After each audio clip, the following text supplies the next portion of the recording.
Welcome to Transmissions Alt Mode, where we look at the latest comics and other media featuring the Transformers. In this episode, we review Duke number 3 because Charles says so, and TFcon LA might just have more guests than attendees.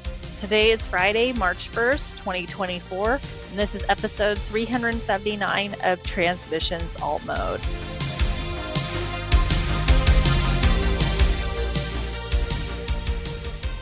Welcome to Transmissions Alt Mode, the podcast that can't believe we're still reviewing G.I. Joe comics on this, a Transformers podcast.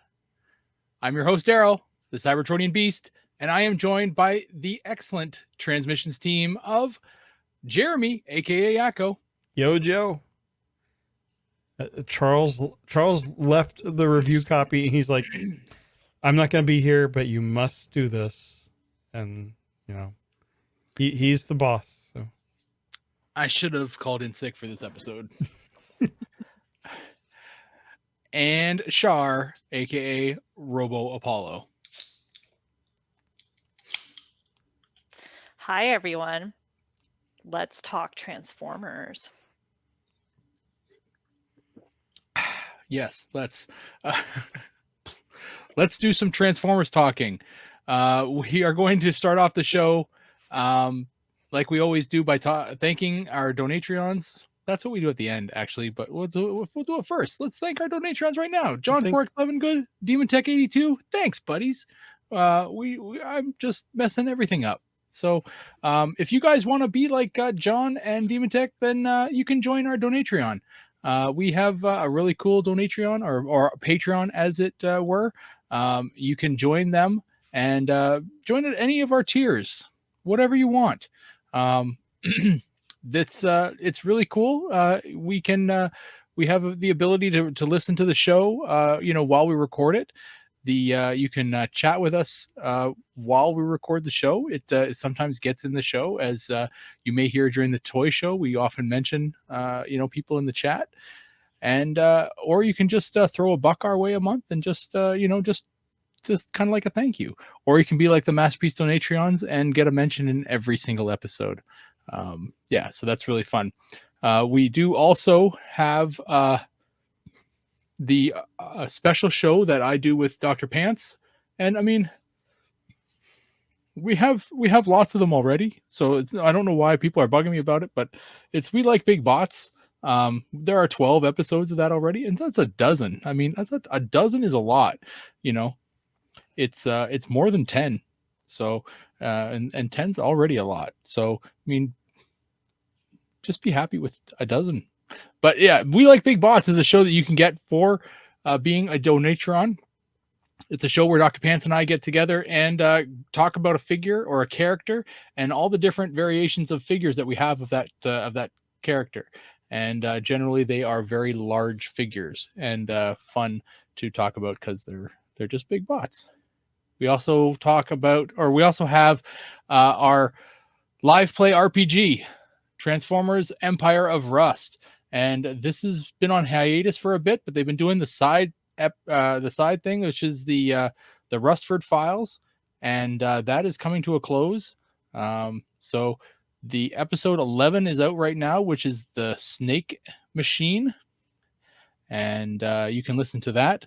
I believe episode 12 is the last one of that, and then season 3 of Empire of Rust comes back. So if you're into that, it's a live play RPG, and our editor Mike gets in there and does a whole bunch of crazy crap and has people doing voices, and it's a fun show. I've listened to all of them. You get a gold star, Daryl. Thanks. We also have our Transformers number 1 exclusive cover. This is from Skybound, and the artist is EJ Sue. And this is a very cool cover that we got commissioned by EJ, and it is a exclusive retail variant. And it's available on our Transmissions store. It's $15, and you can get it bundled with our old cover that we got done with IDW, and so you can get 2 covers in one package if you want. So that's really fun. So yeah, it's pretty neat. And if you're attending TFcon LA at well, by the listening of this, it'll be next weekend. You can have one of these brought with either Charles or myself, and meet EJ Sue at the event and have him sign it for you. It'd be kind of fun, and that way it'll save you on some shipping too, because you don't have to have it shipped because we're just bringing it with us.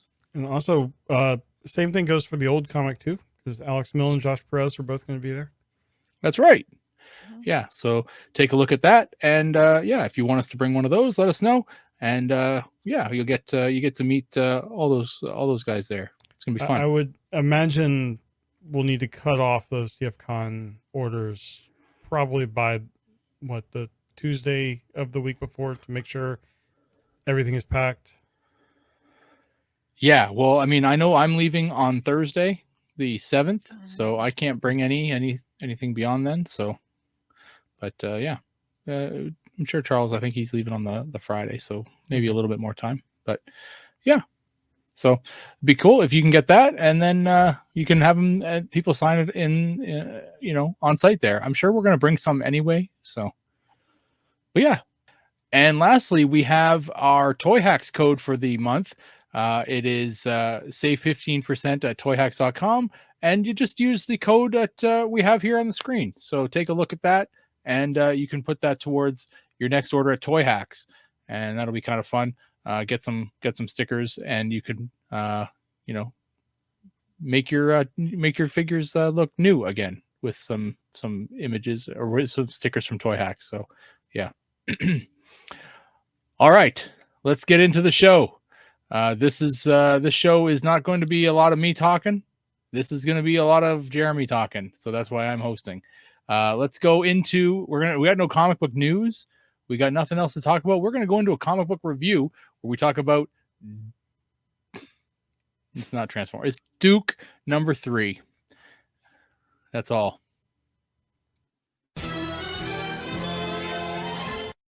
I need to make a G.I. Joe themed Yes. thing there. All right. Yes, we're doing Duke number 3, which I labeled Duke number 2 in my notes, but it's Duke number 3. And this was written by Joshua Williamson. Art is by Tom Riley. Colors by Jordi Belair. Letters are by Russ Wooten. Editors are Sean Makowitz and Jonathan Manning. And would love to tell you about covers, but our review copy had no covers. So we're just going to get right into the story. And it starts in Mars Industries, where equipment's being moved out, and Destro is realizing that Dr. Burkhart did give Duke some information, as well as a device that can track her work. However, he's also able to reverse track the device, and he orders the mercenary Major Blood to go to the pit and finish off Duke once and for all. Meanwhile, at the pit, Rock and Roll and Stalker are reporting in to Colonel Hawk. Stalker tells Hawk that something stinks about this whole thing, and they both knew that if Duke hadn't been hurt, they wouldn't have been able to capture him, and there's something more going on with him beyond just the injuries. In the cells down below, Baroness is trying to get through to Duke to get him to team up and escape. Clutch tells her that he's dealing with his own demons right now, and she should stop yapping like a dog. This sets her off, and she lets him know that if he wouldn't talk to her like that if he knew who she was. And Duke is silent no longer, and he reveals that he knows her entire history. Anastasia Cicerovna, the daughter of wealthy parents, was bored of that life, and she joined some Eastern European intelligence agencies, trained to be a spy, and then went off on her own and became a terrorist. Shocked, she says that she quit that whole system that Duke still clings to, and he's in no place to judge her. Duke tells her that Hawk will see the truth, and he'll see this through, but she accuses him of giving up, and then he stands up yelling that he did not give up. Happy that she finally got some emotion out of him, she urges Duke to get them out. Clutch says that Duke has never turned his back on his duty. Then she asks Duke to think why a hero such as himself was stuck there in the pit. What made his government turn on him? And then he flashes back in his memories to a giant robot, Daryl, and his friend's dead body in its hand. Duke replies only, "It's classified." Baroness is laughing at Duke's insistence on protecting the secrets of a government that will no longer protect him. As this is going on, Stalker meets the vehicle and tells them that they were supposed to call in first when he sees that the passengers have been killed. Seeing some helicopters in the distance, he calls Rock and Roll and tells them to lock everything down. Blood's troops soon descend onto the pit, and the 3 prisoners hear explosions from above. Rock and Roll comes in and frees Duke and Clutch. Baroness screams not to leave her, and as Duke turns around to look at her, Rock and Roll and Clutch are caught in an explosion. Duke jumps to dodge some bullets and grab a pistol, returning fire as he Duke jumps to dodge some bullets and he grabs a pistol. Returning fire, he then reluctantly gives his pistol to Baroness so he can free Rock and Roll. As he helps Clutch do this, Duke is punched in the back of the head by Major Blood. This dirty punch fires him up, and Duke replies with an uppercut to Blood's chin. Then he nearly breaks his hand when he punches Blood's metal arm. Blood then ends the fight by shooting Duke in the leg and gloats about the bounty that he's going to collect on this. Suddenly, Blood is shot in the head by the Baroness, who seems to be intrigued by the idea of this bounty. To be continued. So I thought this was a good issue, if a very slow issue with all the talking. And, but I enjoy the spy stuff that, like, talking about Baroness's background. And I think with this point of the story, like, things are going to quickly accelerate with, like, the attack on the pit. So the next issue, I'm sure, is going to be a lot of action. But I'm still really enjoying this this take, and seeing that the Starscream still looms large in Duke's mind. And I feel like the art was pretty good in this for the most part. Early on, I wasn't as happy about the stuff in the Mars Industries. But once we get into the pit and into Duke and Baroness and all that, I think the art was really great. And I feel like I can't show it on here because of the review copy, but the one panel we get of Starscream reminded me of it was a Marvel G1. I think it was the Underbase thing where Starscream was all supercharged. I think that art kind of resembles that. But I feel like the colors are really interesting in how they're using it in this book. Really good action at the end. And yeah, I'm still completely on board with this. So, Daryl, let's get you out of the way. Get your thoughts on this book. What did you think of Duke?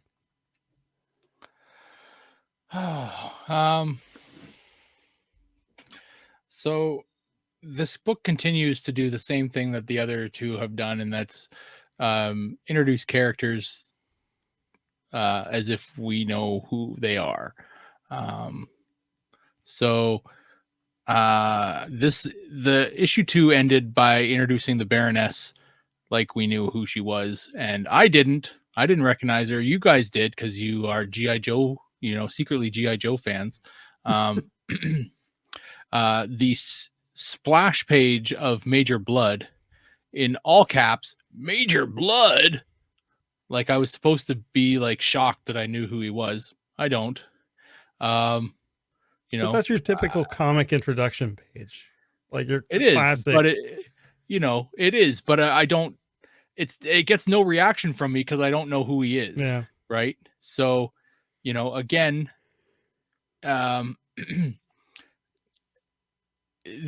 this book is written for pre-existing G.I. Joe fans. Yeah. So there's a limited audience here. If they did something to kind of, tell me who Major Blood was or something like that, or I don't know, they've done I think it's a bit of a piss poor job of introducing the characters. The was what is it here? The guy in the cell that's not Duke. Clutch. Is that did we know Clutch from the last or last Yeah. issue? He's the guy Okay. in the junkyard that Yeah. Duke met. Yeah, yes, right. Okay, yeah. Okay. Yes. As I had forgotten his name. If there were like file cards or something in there, Yeah. kind of, giving you a Just bio, would something. that help? Yeah, it would give me something. Like I get the rock and roll guy because that name's kick ass. But you know, um, I just the fighting was cool. I fully expected the Baroness to to double cross Duke. Um, but yeah, I I don't know. I can appreciate this guy. I mean, Major Blood is seemingly a big bad that got introduced, with a full page spread at the start of the comic, and here he is being killed at the end of the comic. So I can respect that they are being fairly harsh with the characters. These are these are characters that have been around for a long time, and they are Joshua Williamson is just ripping through them like crazy. Yeah. Well, one thing about Major Blood, I didn't even think about until you just mentioned it. He doesn't die. No, well, he does traditionally have an eye patch over that left eye. Oh, okay. That's what you know what? So- I kind of wondered about that. I think I remember seeing something about an eye patch or something. It doesn't matter. Is he talking to what is it? Destro it at the beginning. Destro. Yeah, Destro. That's right. So I looked at the kind of the hands and then the collar, and I thought, you know what? I think that's Destro. So he's got major Dr. Claw vibes going on in this issue. yes, very much so. Yeah. The like I said, the double cross of Baroness was, I mean, that was seen a mile away. But I think the bigger kind of twist will be if issue 4 shows that she's actually like, let's go, let's get out of here kind of thing. Like, you let me go, like, I'm going to repay the favor. Right. And get you out of here. Yeah. I don't know. That's kind of where I figure it's going. Yeah. I want to know where she found her costume and all of her stuff. I don't know. She's zipping up at the end and in the last frame here, and there's a fight going on around you. You had enough time to go and grab your suit. Anyway, I didn't mind the art. I thought the art was good. It's great comic book art, so I thought the art was decent. I just don't care for the material. It's a waste of my time to read a G.I. Joe comic. But everyone else loves making you read it. Well, I'm glad that I can be of some value here. Yeah. All right, Achar, what were your thoughts on the book? I enjoyed it overall, but the beginning was kind of slow for me, and I'm not as familiar with GI Joe. Like, as a kid growing up, I knew of GI Joe, and I knew of some of the characters. Like, I knew who Duke was and Cobra Commander, but like I don't really know a lot of these other characters, so this is more new to me. Um, I still liked it though. I liked the fight scenes. Um, I thought that was really funny when, the Baroness is asking Duke about what like, he saw, and then he's just like, oh, it's classified. So he's definitely not a leaker. So Yeah. he takes it very seriously. So I'm curious as what's going to happen next. Obviously Starscream, as you said, at least is still a figure in this series, and we got one lovely panel of him squishing a human in his hand, which it did not quite exactly happen like that. So Yeah. But Duke has, memories, I mean, yeah, memories can replay things differently. yeah, yeah, Duke's got major PTSD from this. Hmm. Um, I just don't know how Duke's going to survive because he got shot in the leg with more than one bullet, it looks like. So, um, but I'm guessing he's going to survive because the series is called Duke, right? Yeah. So, um, but no, it's been fun reading it. I like the art. Um, I obviously like the Transformers comic better because it's my interest, but I don't hate it. It's just entertaining. Um, but I did really notice I was getting into it a lot when they were talking about the Baroness's background. So, that was really interesting to me. So, Yeah. yeah. Oh, cool. All right. Well, I'm not sure. I don't think we have a comic next week. So we'll be back to regular media news. And, but yeah, continue on with these Energon Universe books, and hopefully things will come together at some point soon. And yeah, so I think that is it for the comic review this week.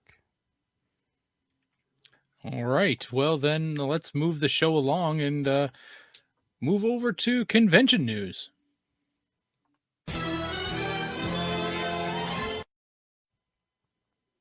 All right, and Shar, why don't you tell us about some things that are going on in the conventions that are coming up? Oh, the conventions that are coming up, the TFcon LA convention, which I'm probably not going, but Daryl's going and Charles is going. So if you're going, meet up with them.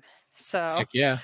they're the most important guests. No, Make kidding. sure Daryl knows just how much you love his G.I. Joe reviews. Yes. Oh, fantastic. Yes. Yeah. Yeah. And so, no, but anyways, TFCon is going to be in Los Angeles, March 8th through 10th. And we have a guest.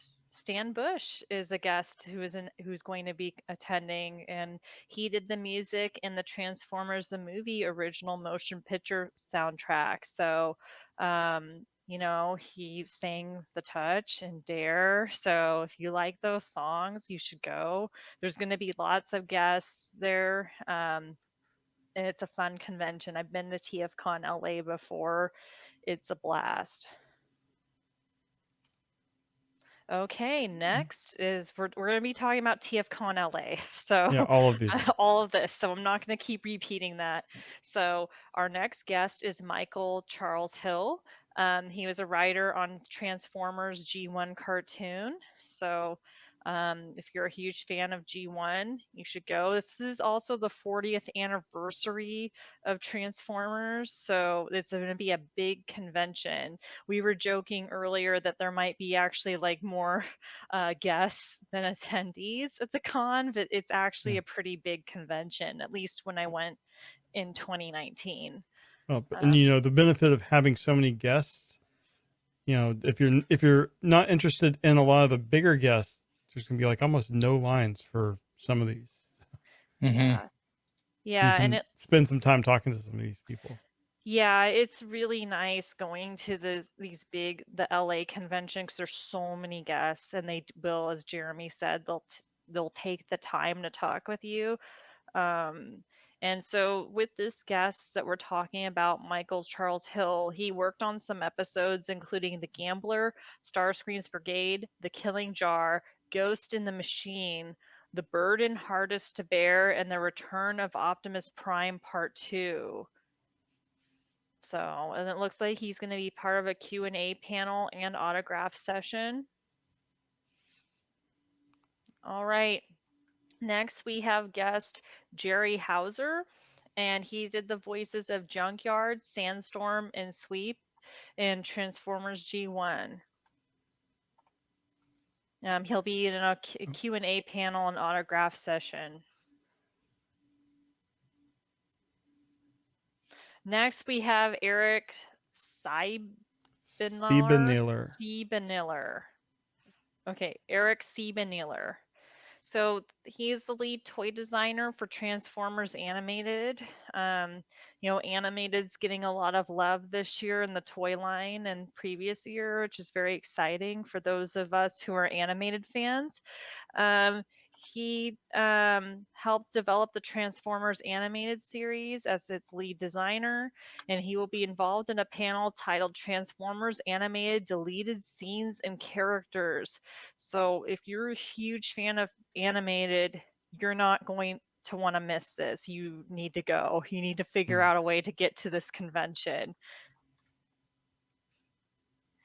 Okay, next we have special guest Buzz Dixon, who is a writer on Transformers G1. He wrote the G1 cartoon, which I just stated, as that he also wrote for Daryl's favorite G.I. Joe, My Little Pony, Inhumanoids, and Gem and the Holograms.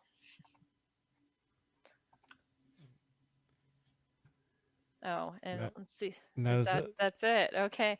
Yeah, so this is going to be a very star-packed convention. So if you've not been to a TFcon, this is the one. If you're only going to go to one, this is the one you have to go to this year. I would say a lot of these people are like Buzz Dixon and Michael Charles Hill. The writers will generally bring copies of scripts that they will sell.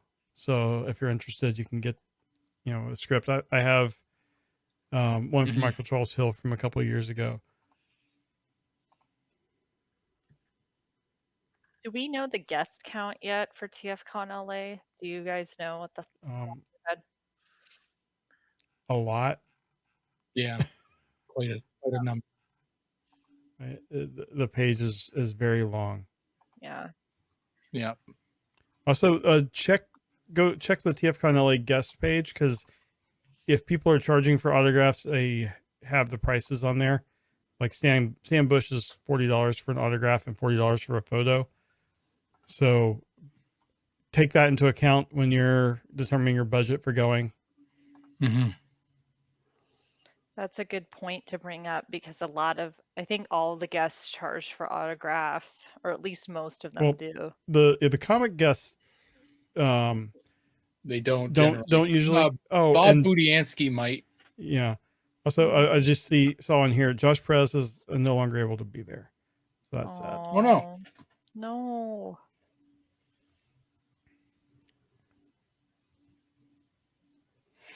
All right. Well, on that bit of bad news, we're gonna end the show. No point. No, we're not. we have a little bit of feedback actually, so we're gonna play that. we have some feedback that was emailed into us, but it's audio feedback, so it's very cool. And Jeremy has that lined up, and it is from who again, Jeremy? Brent from Chicago.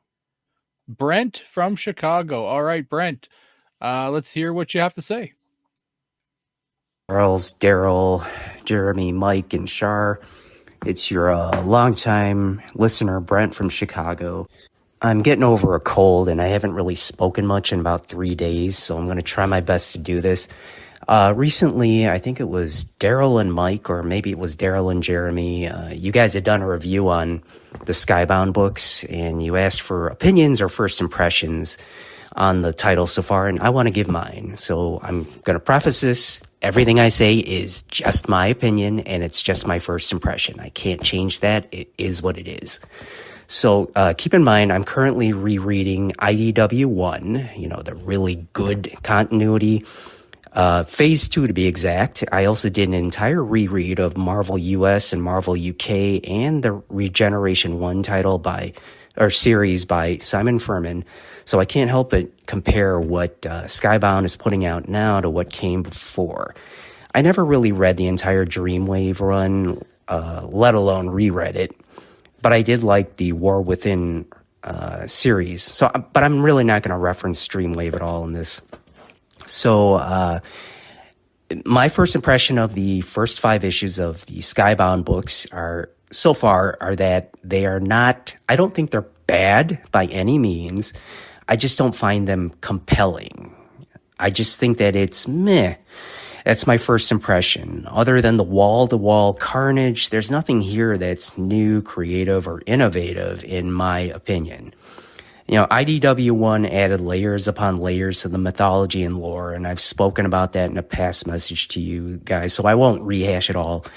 But, you know, IDW stories felt like you were on an epic space quest to explore other parts of the galaxy, even other dimensions and timelines. So far, I'm not getting that sense of grandeur or scope from Skybound, and I'm also starting to notice some pacing concerns, at least in my opinion. So, you know, forgive me if I'm getting the minute details wrong. I only read number 5, Skybound number 5, once. I did not reread it, and it was during the height of my cold.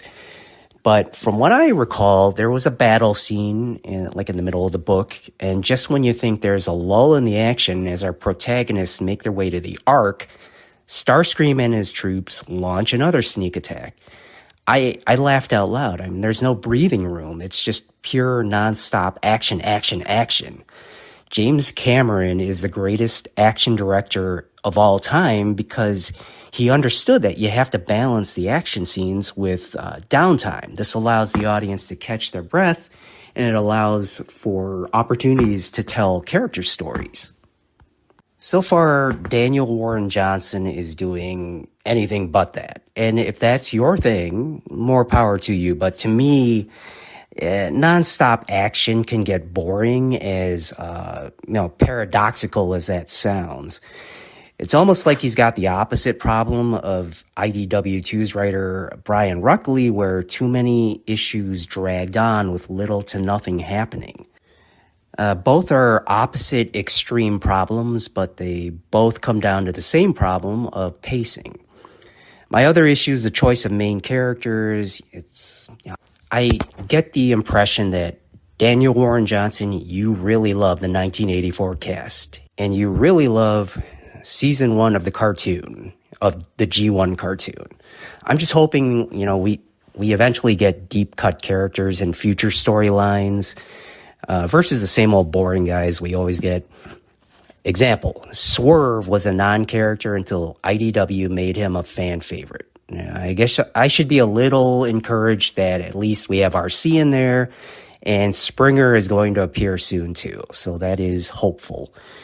I'm starting to understand why non-G1 Transformer fans roll their eyes when they, at the very mention of G1, because I think in their eyes, G1 means Optimus, Bumblebee, Starscream, Soundwave, and Megatron, when in truth, G1 is so much more than that. You've got Thunderwing, Apeface, Point Blank, Thunderclash, the Seacons, all the little Power Masters and Micromaster guys, etc. So Hasbro just needs to broaden their horizons and show some creativity and vision, and give the spotlight to 98% of the rest of G1. Closing up, I will concede that it's really not a fair comparison for Skybound right now because it is such early days for them. After all, I wasn't a huge fan of IDW1's opening storyline of Infiltration, so it took a while for IDW1 to become the epic cosmic space opera that it did become. So if we're lucky, maybe that'll happen with Skybound. And I'll conclude by saying that maybe what I want isn't what sells, because apparently the reception for the Skybound books is through the roof. After all, the lack of sales for IDW1 was one of the reasons IDW no longer has a license, correct? So maybe this is what the mass audience really wants. Maybe this is what is needed for Transformers to prosper and gain new fans, and that is by appealing to the middle ground for normies. If that's so, I can't help but feel a little sad about that as a hardcore fan, but it is what it is. To paraphrase Scotty P from the Cybertron podcast when he was talking about the Skybound books, it's not doing anything for me, but I'm happy it's working for 99% of the rest of the population.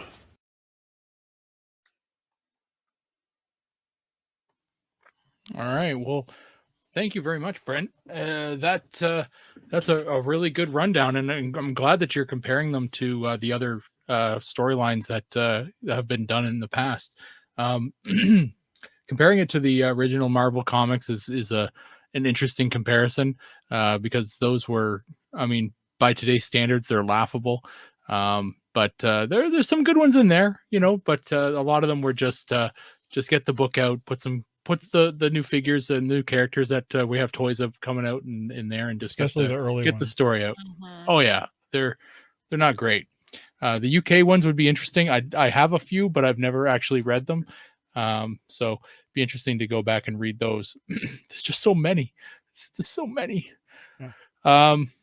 The I am in the same kind of boat with you. I mean, around the end of IDW's run with like the second phase there, I think the average comic that they were putting out for like Lost Light might be selling 6,000 copies. I think that's right. Around there, right? Like that's horrendous numbers, right? But this IDW, or sorry, this Skybound book is selling really well. We don't have numbers because the company doesn't produce that stuff anymore. But well, I do have this thing that I meant to put in the show for this week and forgot, but ICV2's put out a list of the top 50 comics for the full year of 2023, and the number one on the list is Transformers #1. Again, we don't have numbers, but this is sales data from over 3,000 stores. So having #1, I don't know what the drop off is between that and #2, but well, I think I commented on this when you posted this to us in the chat, is that there is no #2 on this list, and I just searched, that's very telling, with the fact that you have 50 books on here for the year of 2023, and yes, it's the full year, but we would have had 3 issues in that year, right? And #2 isn't anywhere on there. So we know that the #1 sold 170,000 copies, right? We know it got up there and set a bit of a record for the highest selling Transformers comic of all time, beating out Dreamwave. So that's great. But what was the drop off to #2? How far did it fall? I'm really curious to know that information. And we've talked about it a bit on the show, the amount of people that are reading this book that have never read Transformers before, that they came from, the Daniel Warren Johnson fan club. They're just kind of fans of his work, and they're just following him around, kind of reading whatever he does. That's great. I'm glad to have them here in the fandom, and maybe they'll stick around when he stops doing the art, I hope. But it's a completely different narrative, right? And I, for one, love the action. There was too much chit chat in the IDW stuff, way too much world building and not enough action, right? And I mean, I made a joke of it. There was no punching and there was too much chatting in the comics, and that was just kind of my standard review for most IDW Transformers comics back in the day. But these ones, I totally get where you're coming from, that it's always been fighting, in these first 5 issues. But I do tend to agree that they're setting a bit of a putting their footprint in the ground for where they want to, branch off from. And I mean, like the original G1 show, they started off with a fairly small cast and branched out from there.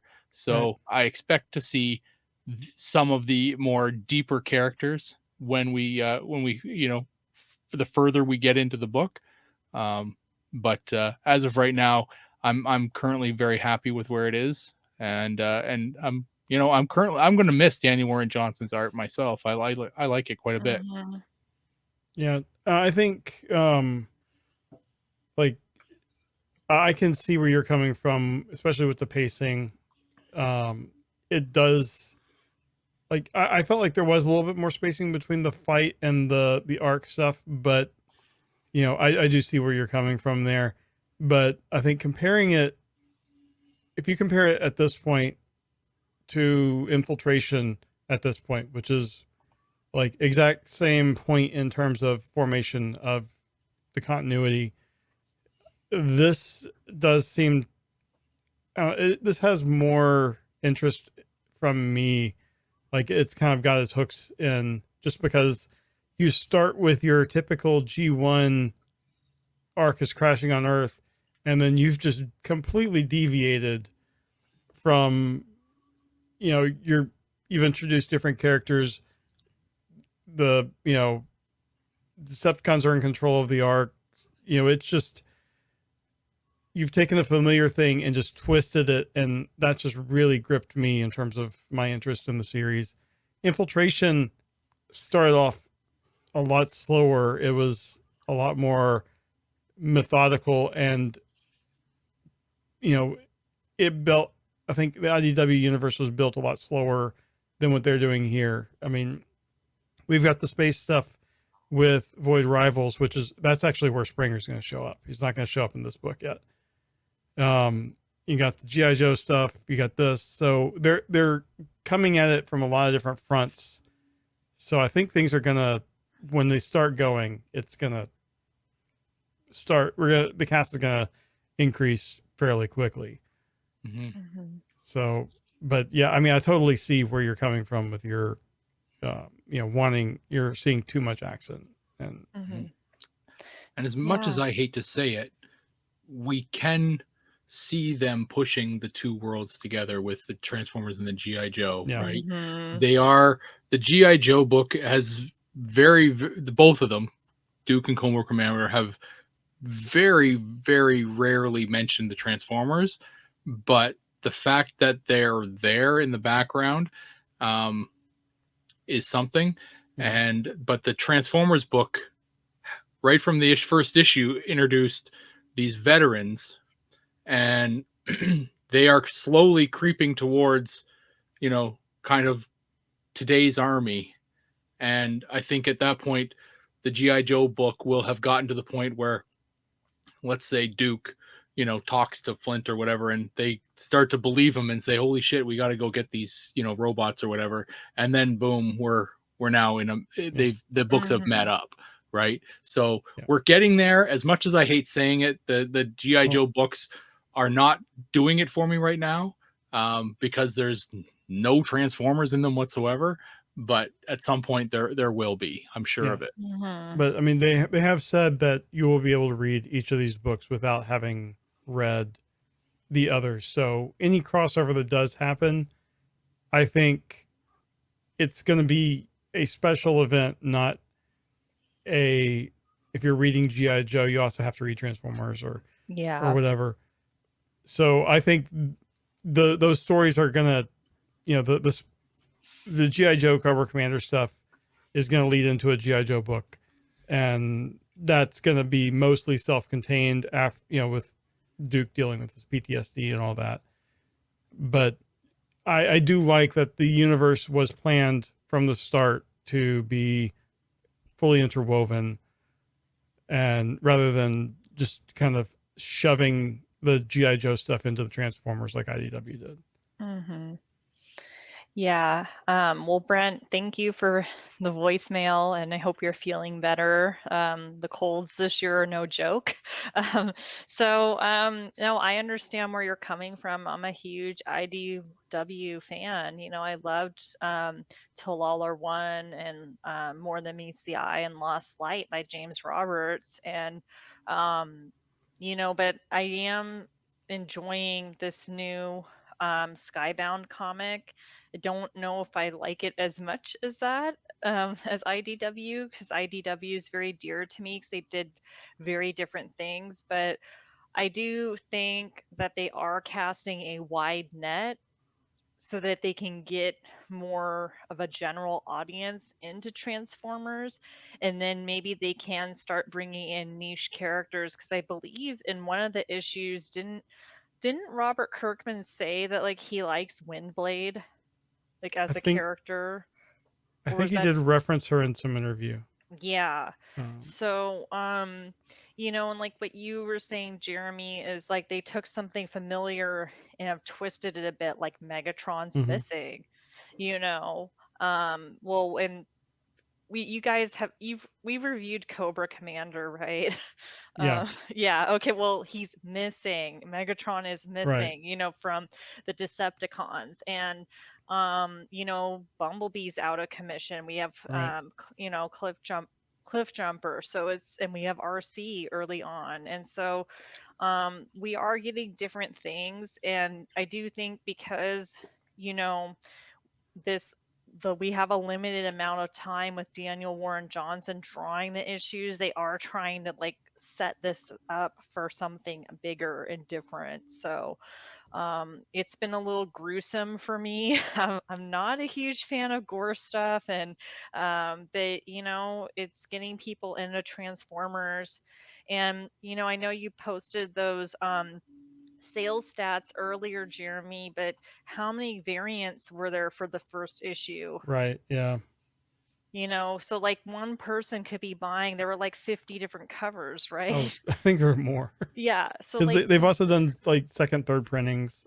hmm So, there are people, and I've seen this in like Facebook groups and whatnot, like who are trying to collect all the covers. So those numbers are inflated. It's like how many actual readers do we have Mhm. versus, it's the same person buying different covers. Like I have multiple covers of the first issue. I have like 3 or 4. I don't remember exactly, and I'm We just bought one 1,000 of them. person.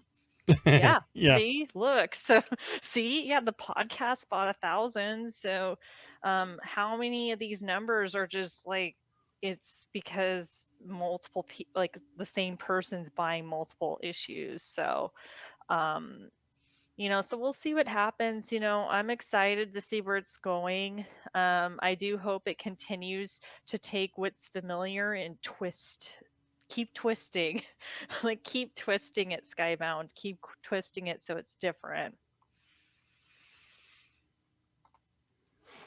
Right on. Well, yeah, thanks, Brent, for the voicemail, and yeah, keep them coming. I know you do your own voicemail because they are longer than a minute and a half, which is all we Mhm. give the ability for with our little widget. But yeah, keep them coming, man. I sounded fantastic. yeah, good quality. Yeah, I don't know if you have to write it down because I mean, if I were to I heard just some start paper talking in that, wrestling. I think. I just I can't just talk like that without having knowing what I want to say. You get a lot of ums and ahs and which you Mhm. do get on this podcast quite a bit because I am a moron. But anyway, we're gonna end this. We're gonna end this show because it's late and I am a moron. So let's go ahead and thank our Donatreons again because I did it at the beginning of the show, and why not at the end? Hey, bookend it. So John 4x11 good, thank you. Demon Tech 82, thank you. You guys are great. And if you guys want to join our Donatreon, go ahead and do it. It's fun. And we talk about you on the show if you are on the masterpiece level. If you want to leave feedback like Brent did, and you don't want to have to record it on your own device or send it in an email or something like that, you can use the widget like I mentioned on our website. You can just go on there, and it's transmissionspodcast.com/feedback. And you can just click record, and you got a minute and a half there. So yeah, so you can do that, and it'll send it directly to us, and then we can just play it on the show. We are not picky, so we will play pretty much whatever comes in. Yeah. But other than that, I think that's it. I think that'll do it. Shar, thanks for joining us. You're welcome. It's always a blast to be on here. You guys are my friends. Mm-hmm. So yeah. Well, that's nice. We're glad to have you, and you are our friend as well.